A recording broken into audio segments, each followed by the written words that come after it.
No 15. līdz 21. oktobrim uzņēmām projekta Think Global and Learn Being an Entrepreneur dalībniekus. Gatavošanās projektam bija prieka un satraukuma pilna. Kopīgi plānojām daudz aktivitātes, lai nedēļa dalībniekiem būtu aizraujoša. You are welcome! Pirmās dienas sākumā mēs sagaidījām mūsu viesus un kopīgi atklājām projektu nedēļu Gulbenē. Tad mēs viņus iepazīstinājām ar mūsu skolu. Otrās dienas daļā bija radošās darbnīcas. Vienas no tām bija mākslas, kurā apgleznojām maisiņus, kas pēc tam mums kalpoja kā atmiņa no projekta. Vēl mums bija robotikas nodarbība. Tajā mēs uzzinājām daudz ko jaunu par robotikas vēsturi. Vēl mēs veidojām animācijas filmu par dzimumu līdztiesību, ko rādījām arī noslēguma vakarā. Mēs arī klausījāmies par stereotipiem un apskatījām plakātus. Man ļoti patika darboties šajā projektā, jo, manuprāt, starptautiskā vidē es varu uzzināt daudz ko jaunu par citu tautu kultūrām un pastāstīt par savējo. Viesiem parādījām Gulbeni un tās apkārtni, kā arī braucām uz Stāmēnes pili, kur mūs sagaidīja daudz dažādu aktivitāšu, kas sevi iekļauj gan pils teritoriju, gan arī tās vēsturi. Kā arī veidojām plakātus par dzimumu līdztiesību, ko pēc tam arī prezentējām un veidojām ļoti labas diskusijas. Vēlāk arī veidojām dažādas saliedēšanās pasākumus un diskusijas, kas, manuprāt, ļoti palīdzēja uzturēt šo atmosfēru visu atlikušo nedēļu.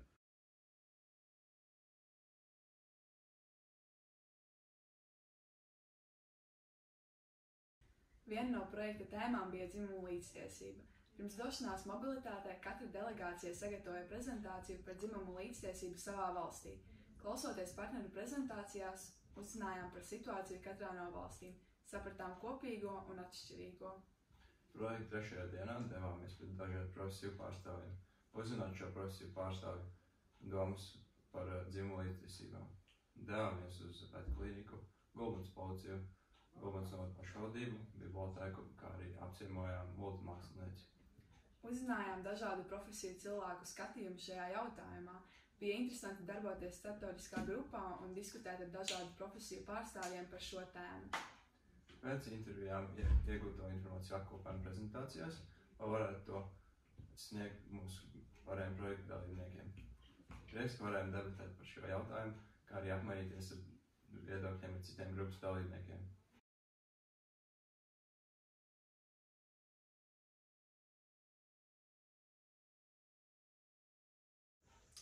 Viens no projektu uzdevumiem bija izveidot biznesa plānu. Mēs tikām sadalīti komandās 5, katrā komandā vienam pārstāvim no katras valsts.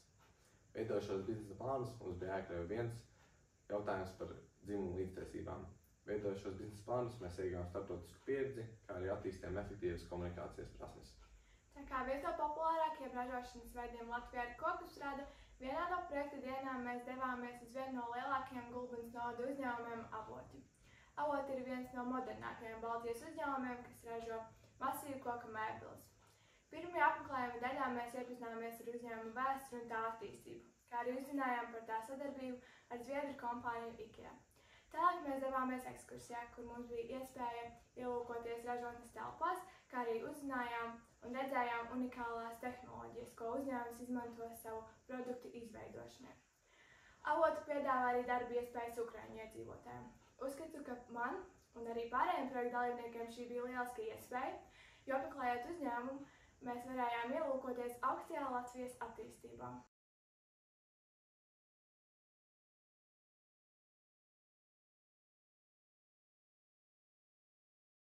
Viena no projekta tēmām bija iekļaujošā sabiedrība, kur mēs nedēļas ietvaros projektu dalībniekiem devām iespēju ieraudzīt, kāds izpaužās mūsu novadā, dodot iespēju apmeklēt Sveķu pamatskolu un dienas aprūpes centru.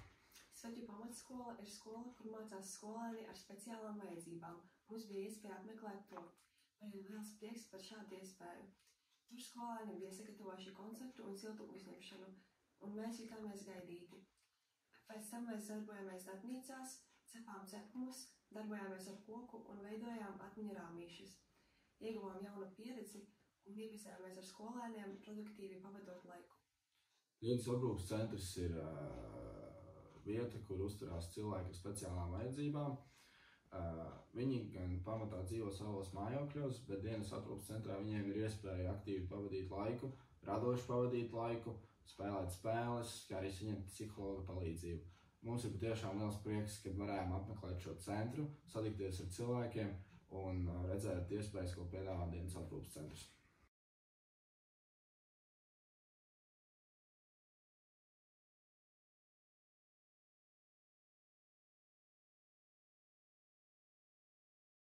Projekta noslēguma vakars bija ilgi gaidīts, jo tajā mēs apkopojām nedēļā paveikto un izbaudīto, kā arī kopīgi novērtējām labāko projekta laikā izgatavoto biznesa plānu. Šis vakars bija lielisks saliedēšanās pasākums, kurā pozitīvā un priecīgā atmosfērā mēs pavadījām laiku. Vislielāko prieku sagādāja Latviju danči, kuros iesaistījās pilnīgi visi. Starp dejām bija iespēja nogaršot latviešu tradicionālos ēdienus, kurus paši bijām pagatavojuši. Vakars bija pilns ar emocijām, gan priekiem par kopā pavadīto laiku, gan arī bēdām par to, ka viss šis drīz beigsies. Man ļoti patika noskaņa, ko mēs visi kopā radījām. Pēdējā projekta diena bija gan priecīga, gan skumja.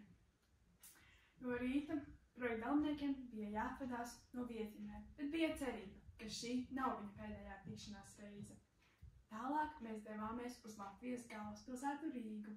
Rīgā mēs apmeklējām Zinātņu akadēmijas skatu platformu, kurā mēs varējām apskatīt Rīgas panorāmu no augšas. Pusdienas mēs ēdām Lido, kurā ēdām latviešu tradicionālos ēdienus, visiem ļoti garšojušie ēdieni. Pēc pusdienām mēs devāmies apskatīt Rīgas vecpilsētu. Pēc vecpilsētas apskates notika skumjas atvadas.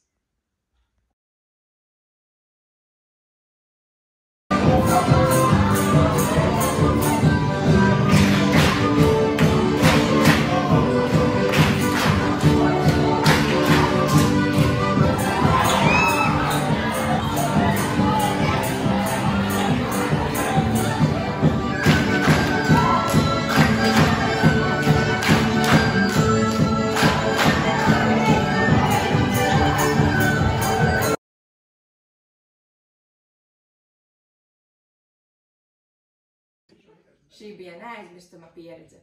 Mācījāmies komunicēt ar skolēniem no citām valstīm, parādījām savu skolu, pilsētu un valsti un pilnveidojām zināšanas par dzimumu līdztiesību. Priecājamies, kad esam kļuvuši par labiem draugiem un mums ir vēl 4 tikšanās reizes dažādās valstīs.